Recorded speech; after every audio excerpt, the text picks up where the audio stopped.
per comprendere come sta una persona,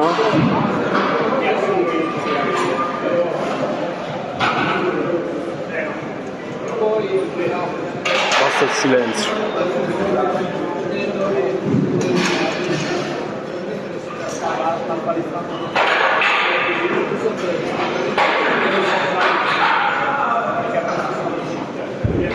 Lì sentiamo tutto quello che non ci sta dicendo.